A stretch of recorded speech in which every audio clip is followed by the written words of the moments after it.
Well, guys, welcome to season 1, episode 4 of the North Carolina Bed Slug. I'm feeling great tonight.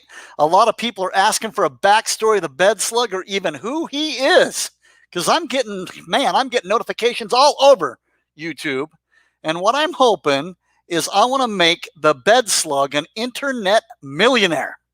Our bro has no way to get his word out, doesn't have anybody out there pushing his channel.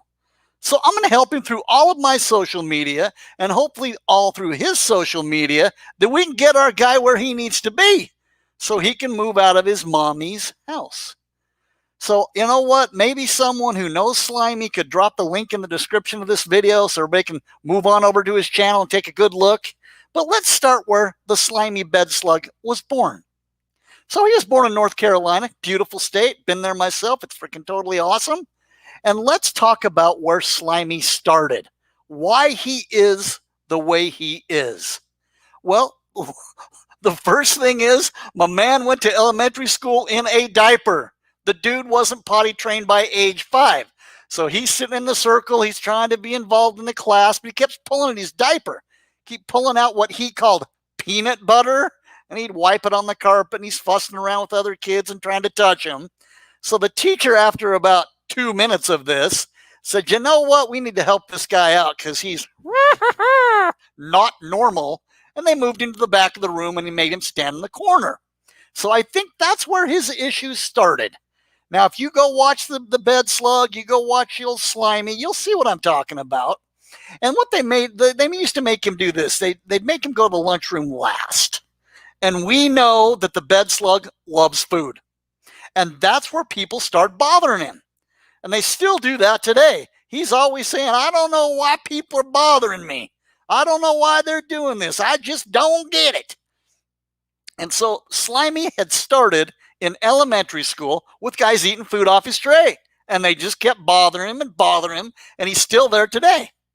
And when he walked outside or they let him go outside, he'd always wander up to the girls because everybody knows Slimy loves those girls. He'd try to talk to them and they just laugh and push him away. I think it hurt Slimy's feelings. It's not right. So a few years went by and he became known, sort of being a freak, and everyone just avoided him.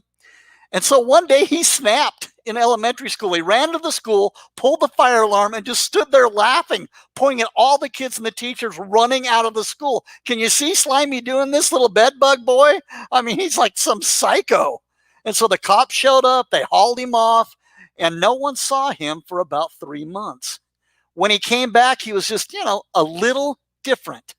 So I think they probably put him on some meds, some Seroquel for psychos. We don't know. So the school year ended, and he ended up finding some friends by the end of the year. The loser group. There's one group in every school, right? The social retards, they band together out of necessity for survival. Well, this was Slimy's friends. And so the summer between elementary and junior high school, Slimy didn't do much. He discovered he could lay in his bed and just eat his feelings. He discovered Taco Bell, he discovered Wendy's, McDonald's, Zaxby's, the ice cream aisle at Food Lion. He just kept eating and eating and eating, and over the summer he gained about 40 pounds. He went to the first day of school in middle school or junior high, and he wasn't only the loser kid, he was the fat kid on top of that. He had doubled down. Again, everyone remembers the fat kid in school, right? When I went to school, the kid's name was Parker. He was fat. Blonde hair, blue eyes, fat as you can. He couldn't even barely walk. He was so fat, like when he was 8.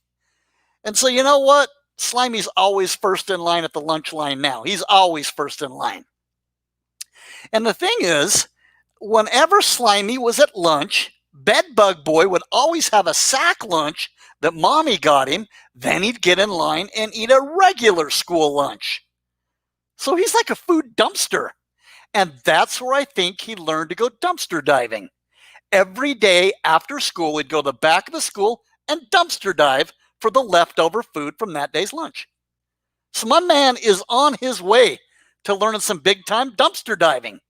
Now, needless to say, by the time he got to the 8th grade, he was flat out bloated. I mean, his friends would be begging him to stop eating. They're telling him, look, dude, you're going to explode if you have one more bite. Well, one day he shaved his head and he looked like the Stay Puft Marshmallow Man when he wandered down the hall. So you can only imagine how that went. Well, when Slimy was in 8th grade, he had a life-changing thing happen to him. Like all of us at that age, we become more aware of the opposite sex. Well, this was the biggest event ever to happen to the bed slug. So there was a school dance, a little junior high dance, and Slimy decided to ask a girl, Lacey, out that he'd been sort of stalking. You know, he's a freak. And so he went to his mama and asked her how he should ask her out. And his mama told him, just forget it. Girls don't like little bed bugs like you. She sort of shuffled him back in his room and shut the door. She didn't want him to get humiliated, but the bed bug was determined to ask her out on a dance. So he thought he'd wait for lunch, stand up on a table in his most spiffy outfit, and get the attention of everyone in the lunchroom and ask her to dance. Well, sure enough, he stood up. Everyone went quiet. He said in his loudest voice, I love Lacey. Well, that didn't go too well. So everybody started laughing at him and pointing at Lacey, and her friends started laughing and running away. Everyone was throwing food at him. He was trying to catch all the food in his mouth, probably a force of habit, I guess. And you know, Slimy's never seen a meal he didn't eat, just so you know. Well, NCBS, the North Carolina bed slug, was so embarrassed and upset that he started to pee his pants. I mean, wow, that was the end of his middle school career. Well, after that happened, he ran home, stumbled in his room, flopped on his bed with the sun-dropped soda, and he found out that's where he is the happiest, laying like a slug on his bed. So he started to basically live on his bed. He eats there, he sleeps there, he texts there, he uses social media there. It was his new home. No more school, no more social activities, nothing. Just him and his bed. And he laid there and he put some hard thought into what he wanted to do with his life. He came to the realization that he wanted to be a professional dumpster diver. So he started. It first was once a week, but then over time it became a daily thing. He was finding some pretty good stuff. Slimy, I gotta hand it to you. Dude, you were finding some good stuff.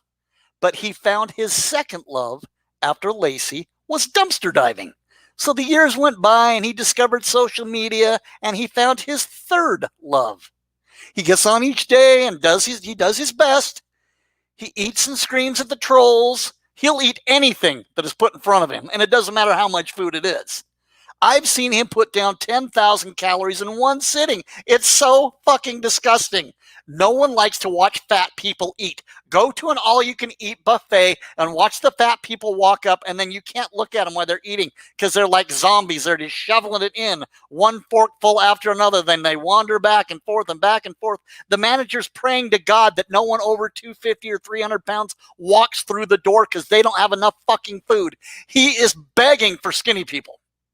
But Slimy's not skinny. He's running about 360, I think. So at 5'5" tall and 360, he is a bowling ball. And then he's always talking about having a girlfriend.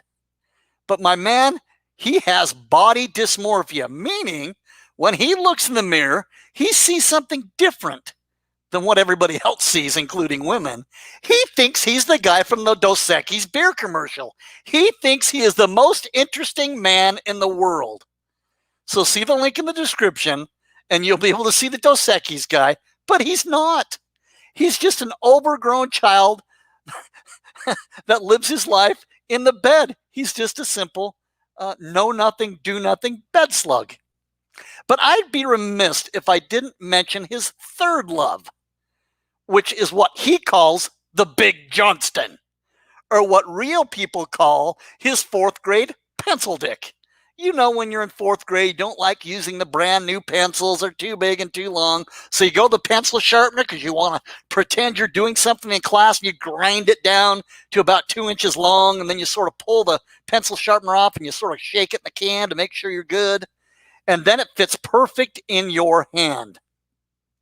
That's what he calls the Big Johnston. his 2-inch pencil dick in real life. And thanks to internet porn, he's ground that fucking thing down to a nub. I mean, he sort of has to search around for it each night when he takes care of business. I mean, he is a chronic masturbator. We all know it. He knows it. He's admitted it. But he'll never get a woman to sleep with him, ever.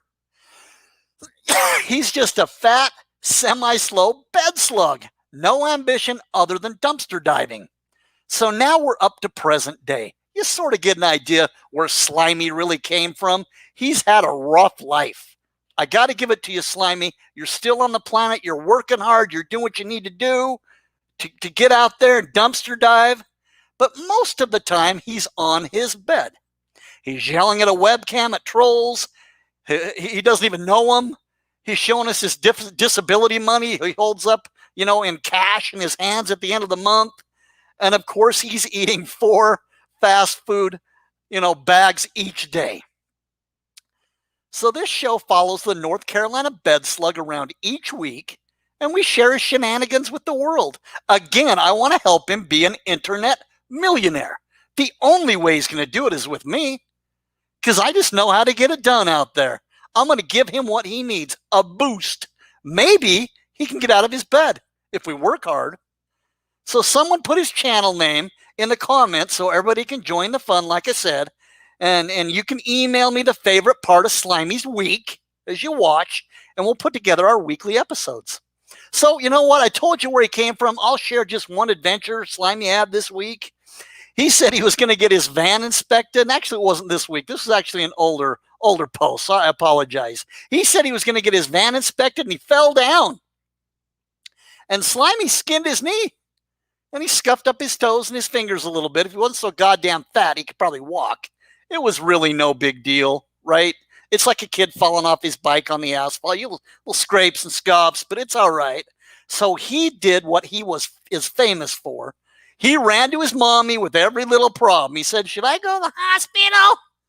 She laughed and said, "No, Slimy, just put some Vaseline on it and lay down." And so in his social media posts, he had like a 5-gallon jar of Vaseline. Only God knows what he does with that. Low-key jacks off with it. So he did what little bed bugs do. He listened to his mommy. Remember, this guy's 51 years old. This didn't happen too long ago. So he fell down. But I don't think he fell down. I think he fell into a dumpster or out of a dumpster. But again, he's 51 years old, and he went to his mommy about a scraped up knee. But what I hear is there's some discord in the family.